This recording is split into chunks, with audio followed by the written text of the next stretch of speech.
Chapter 26. Thomas sat frozen in his chair, a sickness growing in his stomach like an infestation. He'd been through the whole gamut of emotions in the short time since he'd arrived at the glade. Fear, loneliness, desperation, sadness, even the slightest hint of joy. But this was something new. To hear a person say they hate you enough that they want to kill you. Galley's crazy, he told himself. He's completely insane. But the thought only increased his worries. Insane people could really be capable of anything. The council members stood or sat in silence, seemingly as shocked as Thomas at what they'd just seen. Newt and Winston finally let go of Minho. All three of them sullenly walked to their chairs and sat down. "He's finally whacked for good," Minho said, almost in a whisper. Thomas couldn't tell if he'd meant for the others to hear him. "Well, you're not the bloody saint in the room," Newt said. "What were you thinking? That was a little overboard, don't you think?" Minho squinched up his eyes and pulled his head back, as if he were baffled by Newt's question. "Don't give me that garbage. Every one of you loves seeing that slinthead get his dues, and you know it. It's about time someone stood up to that clunk." "He's on the council for a reason," Newt said. "Dude, he threatened to break my neck and kill Thomas. The guy's mentally whacked, and you better send someone right now to throw him in the slammer. He's dangerous." Thomas couldn't have agreed more, and once again almost broke his order to stay quiet, but stopped himself. He didn't want to get in any more trouble than he was, but he didn't know how much longer he could last. "Maybe he has a good point," Winston said almost too quietly. "What?" Minho asked, mirroring Thomas's thoughts exactly. Winston looked surprised at the acknowledgement that he'd said anything. His eyes darted around the room before he explained. "Well, he has been through the changing. Griever stung him in the middle of the day just outside the west door. That means he has memories. And he said the greenie looks familiar.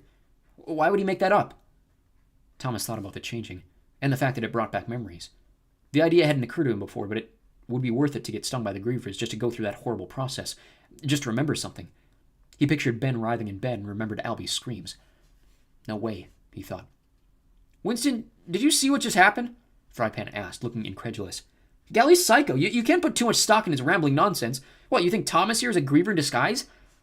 Council rules or no council rules, Thomas had finally had enough. He couldn't stay silent another second. "Can I say something now?" he asked, frustration raising the volume of his voice. "I'm sick of you guys talking about me like I'm not here." Newt glanced up at him and nodded. "Go ahead. This bloody meeting can't be much more screwed up." Thomas quickly gathered his thoughts, grasping for the right words inside the swirling cloud of frustration, confusion, and anger in his mind. "I don't know why Galley hates me. I don't care. He seems psychotic to me. As for who I really am, you all know just as much as I do. But if I remember correctly, we're here because of what I did out in the maze, not because some idiot thinks I'm evil." Someone snickered and Thomas quit talking, hoping he'd gotten his point across. Newt nodded, looking satisfied. "Good, that.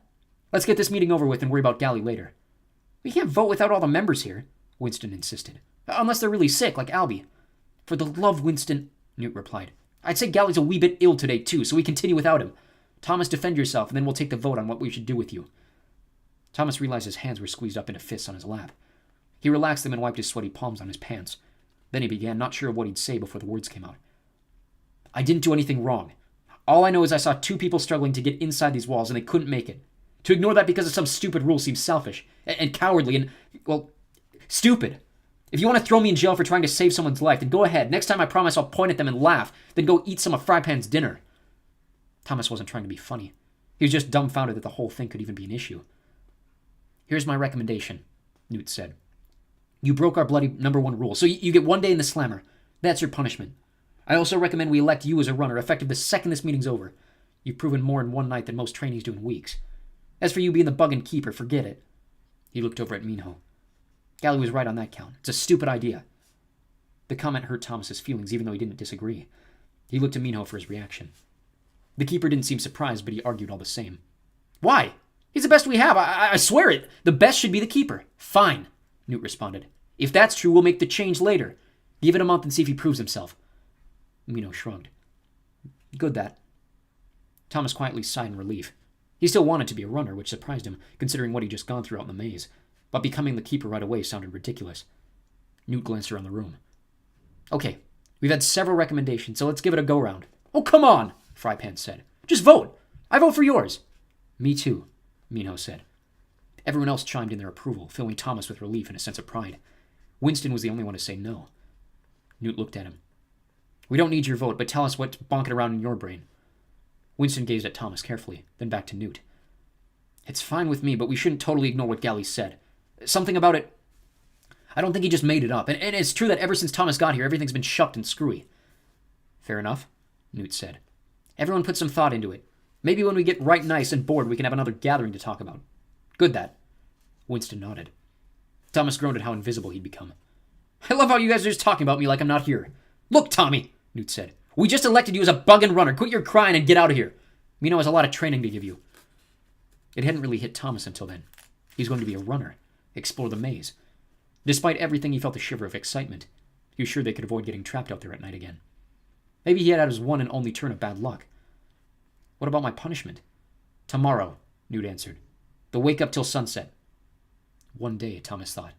That won't be so bad. The meeting was dismissed, and everyone except Newt and Minho left the room in a hurry. Newt hadn't moved from his chair where he sat jotting notes. That was good times, he murmured. Minho walked over and playfully punched Thomas in the arm. It's all this Shank's fault. Thomas punched him back. Keeper? You want me to be keeper? You're nuttier than Galley by a long shot. Minho faked an evil grin. Worked, didn't it? Aim high, hit low. Thank me later. Thomas couldn't help smiling at the keeper's clever ways. A knock on the open door grabbed his attention. He turned to see who it was. Chuck stood there looking like he'd just been chased by a griever. Thomas felt the grin fade from his face.